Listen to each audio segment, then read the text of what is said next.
Indovinate un pochino quello che andremo a fare. Prendete le pinze, forza.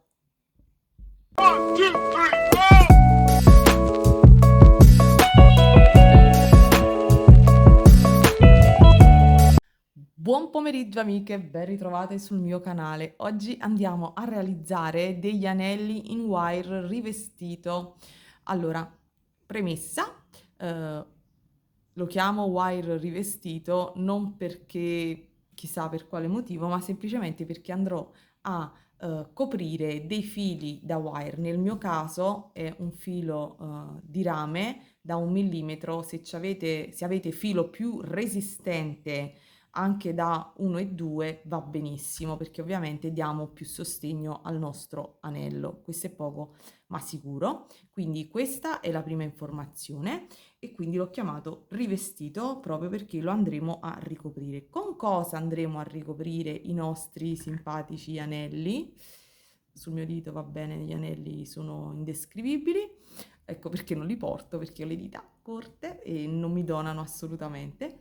Lo andremo a rivestire con dei fili che io utilizzo per il macramè. Quello che vedete qui è questo, che è un filato naturale, vi mostro lo scatolino, è questo, preso forse da Hobby Perline, non mi ricordo, questo è 100% naturale.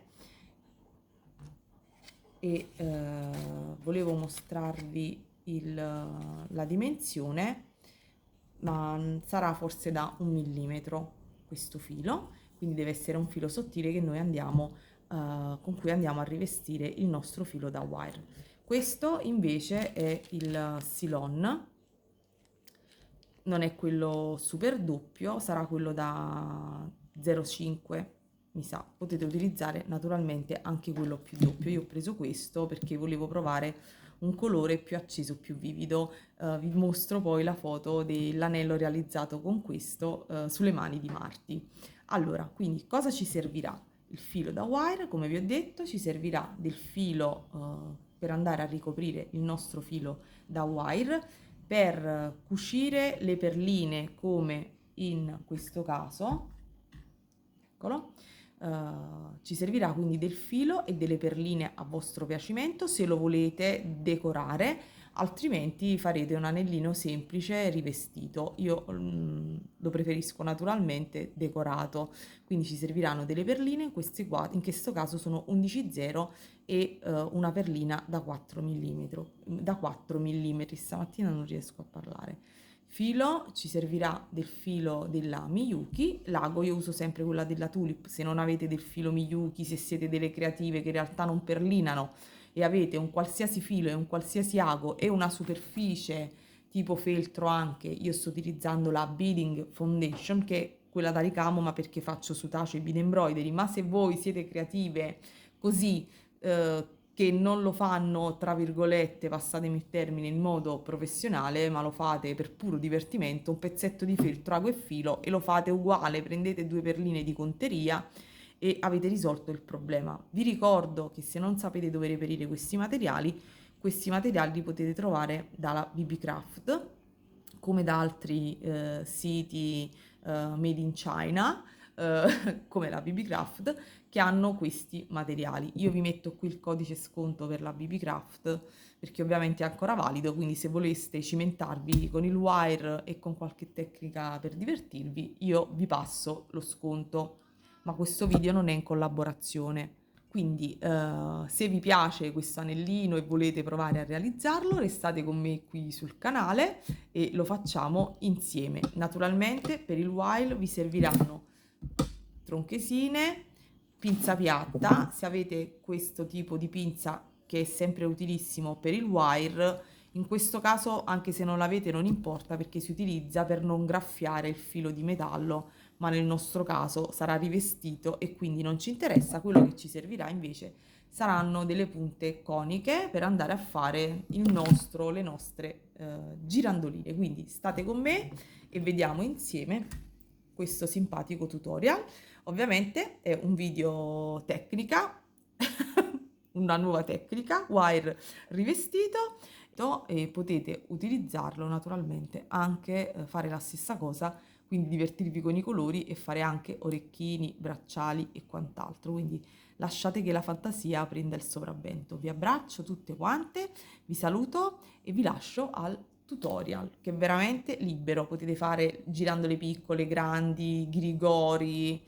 L'unica cosa che quindi è importante di questo video che vi passo è questa cosa divertente di rivestirlo. Spero che vi piaccia, quindi lasciatemi un like se non lo avete ancora fatto, iscrivetevi al canale, cliccate la campanella così da non perdere le prossime notifiche per i video che andrò a caricare qui sul canale. Vi aspetto e come sempre buona creatività a tutte. Ciao! Allora, la prima cosa da fare è andare a tagliare il nostro filo. Io ho tagliato circa 17 centimetri, molto ovviamente dipende, uno dalla dimensione del vostro dito e l'altra cosa dipenderà molto da quanto grandi vorrete le spirali. Io questo per esempio l'avevo fatto per Martina, vedrete invece alla fine questo il risultato quale sarà. Vado a tagliare il filo, vedete, non so se metti a fuoco, da 1 millimetro, ma anche un pochino più spesso va bene, perché più il filo è resistente, più ovviamente il lavoro resta stabile. Quindi andiamo a tagliare e poi semplicemente in modo veramente andiamo a prendere del filo. Se avete quello da macramè ancora meglio. Io adesso vi faccio vedere questa corda naturale che è quella che vedete qui, che ha un colore molto naturale e mi piace l'effetto finale. Dopo vi mostrerò anche il risultato di uno fatto con il cordino proprio, quello insomma che si utilizza per il macramè. Allora, primissima cosa da fare, vabbè, raddrizzate un pochino il vostro filo, se vi può essere d'aiuto, con una pinza andiamo a fare una piccolissima piegatura, ma semplicemente perché andrà a trattenere il nostro nodino, perché prima di tutto dobbiamo fare il nodino, semplicemente perché verso il basso voglio che vada il filo che andrò poi ad arrotolare, quindi stringete bene e andate a prendere della colla che vada bene anche per tessuti, fili e metalli. Io utilizzo questa e vado a metterla al di sopra del mio filo, quindi in questo modo. Ne metterò un piccolo tratto per volta, insomma metterò 2-3 centimetri, 2-3 centimetri a mano che andrò a girare. Naturalmente i primi giri saranno, come dire, un po' più difficili, cercate di stare difficili, fastidiosi, ecco, chiamiamo così. Quindi andate in questo modo e tenete ovviamente gli attorcigliamenti vicini tra di loro, in questo modo. Dopodiché, quando avrete una base di appoggio, ok? Quando avrete poi una bella base di appoggio da poter mantenere, non girate più con la mano destra, ma girerete la parte sinistra in questo modo e il lavoro diventerà ovviamente più facile. Quindi vedete, fate proprio girare tra le mani il filo e ovviamente tenete sempre vicini, vicine, vicine, vicine, vicine. Quando vi rendete conto che avete superato il tratto con la colla, ne andate a mettere un altro pochino. Quindi prendete la vostra colla, andate e mettetene un altro pochino, non esagerate, se no poi vi appiccicate tutte.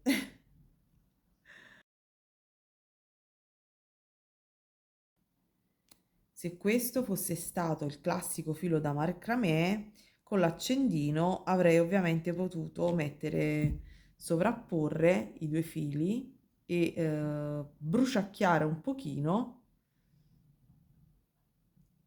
e i fili si sarebbero saldati. In questo caso, se prendo l'accendino, rischio che questo filo che è di corda naturale prenda fuoco proprio, quindi dovete avere un po' di pazienza, tagliare il filo in eccesso. Io avevo la tronchesina qua, ma potete tranquillamente usare le forbicine e quindi andare a mettere un altro pochino di colla e aspettare pazientemente che asciughi un pochino. Fate questo gesto.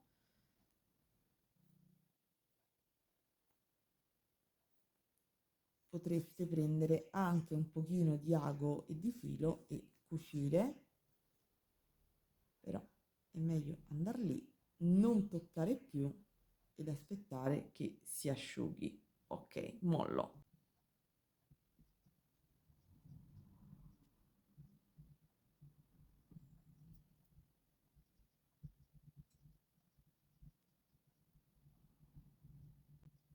Mostro velocizzato come ho eseguito qualche puntino ed avvolgimento con il filo Miyuki per fissare il tutto. Alla fine taglio e con un accendino brucio il filo in eccesso Miyuki e saldiamo il tutto. Faccio la stessa cosa dall'altro lato. Come vedete, in questo caso ho utilizzato il Super Lon, quello Silon, come lo volete chiamare, quello proprio da macramè, e quindi qui è più agevole perché per saldare posso, oltre alla colla, posso un pochino andare di fiamma, almeno all'estremità, e quindi saldare il tutto. Ok, anche in questo caso taglio l'eccesso.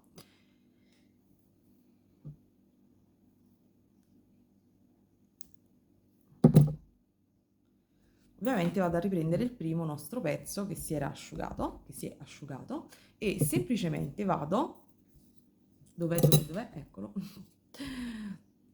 Vado con questo che è l'attrezzino per misurare il mandrino, per misurare, no, non è il mandrino, questo attrezzino che serve per misurare proprio la dimensione delle dita per realizzare gli anelli. Io ci ho segnata la mia e quindi voi prendete, se non avete questo attrezzino, prendete qualcosa di cilindrico che possa andare bene per il vostro dito e semplicemente andate a fare la curvatura che vi serve. Come vedete io ho lasciato una parte più grande, più lunga da un lato e l'altra più corta perché farò degli avvolgimenti che sono uno più piccolo e uno più grande. Voi ovviamente fate quello che preferite.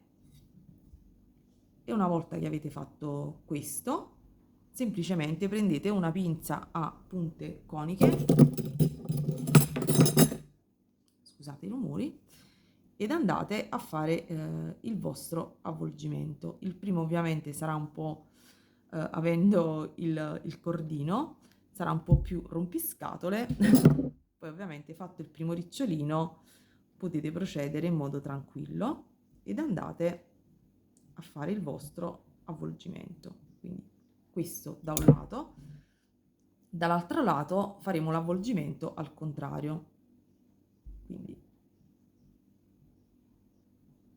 questo modo giro e vado a fare l'altro avvolgimento. Siate delicate quando fate il primo, dopodiché con questa pinza, anche se in questo caso si potrebbe usare anche questa, perché ovviamente non rischiamo di segnare il nostro filo perché è rivestito, quindi in questo caso non c'è veramente nessun pericolo.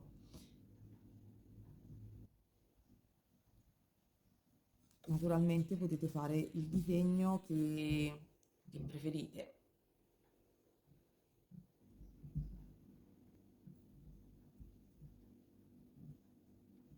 Quindi diciamo che il vostro anello potrebbe essere già così completo. Vi dico, se trovate il filo di rame un filo più resistente, ci lavorate un po' in più, però è meglio perché comunque l'anello resta più stabile.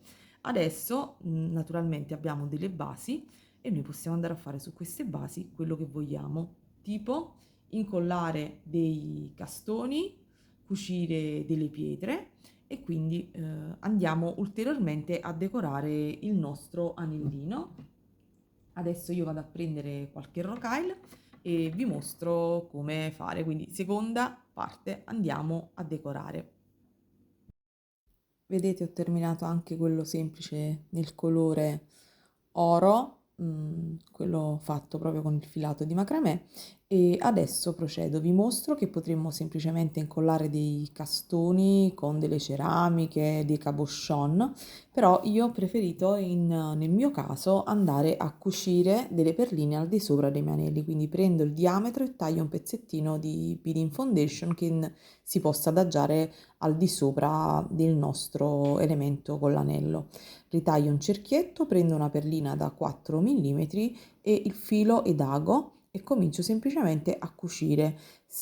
Prima di tutto la perlina da 4 mm la andrò a posizionare al centro e poi andrò a prendere delle perline di conteria. Badate, dico proprio perline di conteria e non Miyuki o altre perline perché questo tutorial lo puoi seguire chiunque abbia del filo da wire e delle semplici perline di conteria, quindi non prendo delle perline di precisione, prendo delle perline di conteria, queste saranno più o meno simili alle 11,0 e vado semplicemente a cucirle due per volta all'esterno della mia perlina, come si fa per il bead embroidery. Se non conoscete la tecnica, sul mio canale trovate anche proprio negli ultimi giorni ho caricato un video al bead embroidery, quindi per capire come si cuciono, ma in modo molto semplice, o con feltro o su un pezzo di stoffa, una beading foundation, andate a cerchio a cucire delle semplici perline. Io le inserisco due per volta, poi entro nell'ultima inserita, vedete, ne inserisco nuovamente due, porto alla fine del filo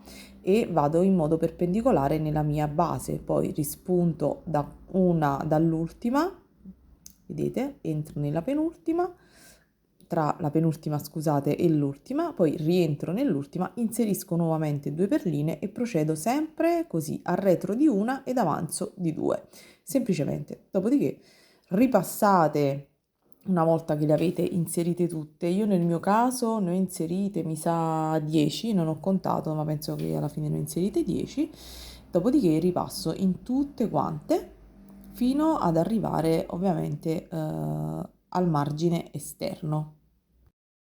Devo arrivare fino al margine esterno perché ovviamente se voi avete fatto una girandola, un elemento più grande, probabilmente quindi se l'avete fatto molto grosso dovrete fare un secondo giro di perline oltre la perlina centrale, quindi il primo giro di perline. Se l'elemento è grande dovete fare un secondo giro di perline, questo starà a voi alla grandezza che avrete utilizzato. Dopodiché, vedete, taglio un pochino del filo faccio un nodino ovviamente per fissare tutto, dopodiché taglio l'eccesso di base, quello che sporge. Mi raccomando, quando tagliate non tagliate anche il filo con cui avete cucito le perline. Dopodiché prendo la colla, ne metto un pochino sul retro del mio elemento e lo vado ad adagiare sopra all'anello, nella parte quella un pochino più grande. Lo metto sulla base e non sull'anello per non far colare attraverso l'elemento. Dopodiché vedete che non ho tagliato il filo di cucitura, utilizzo il filo che resta per andare a cucire al di sopra della mia base, quindi praticamente passo nella base e nel filo di wire e vado a fissare il mio elemento. Se qualche, vedete, ve lo mostro proprio, quindi vado dall'alto verso il basso e continuo a passare tra l'elemento cucito e la base di wire per fissare tutto quanto il mio lavoro in modo molto semplice. Se ovviamente in qualche punto avete difficoltà è perché sotto c'è il filo di wire, inclinate leggermente l'ago e cucite al meglio che potete, ma vedrete che non avrete difficoltà in questa cosa. Alla fine vedrete che mi porto di lato ed eseguo un semplice nodino e taglio il filo in eccesso e il nostro primo decoro è finito. Adesso vado a fare un decorino anche dall'altro lato e poi ve lo mostro alla fine del video. Allora, da quest'altro lato ho fatto un piccolissimo modulino, diciamo romboidale, con semplici rocaille per farlo leggermente più piccino. Ho fatto alla stessa maniera ho cucito e adesso vado a dare il puntino di chiusura. Taglio il filo, il nodino, scusate, di chiusura, taglio il filo in eccesso e vado ad indossare il mio anello. Certo, sulle mie dita devo dire la verità che ogni anello perde perché io ho delle dita proprio terribili, sono delle salsiccette praticamente. Sono delle salsiccette, quindi diciamo che l'effetto sulla mia mano non è mai quello che adesso chiamo Martina e vi faccio vedere sulla sua mano. È venuta Marti in soccorso e direi che l'anello ovviamente sulla sua manina fa un altro effetto. Saluta Marti, ciao! Ok, vogliamo provare anche l'altro? Sì, quello semplice, guardate. Quindi niente ragazze, con la manina di Marti vi saluto e vi lascio ovviamente al prossimo tutorial. Spero che vi sia piaciuto e spero di vederne tanti. Ciao!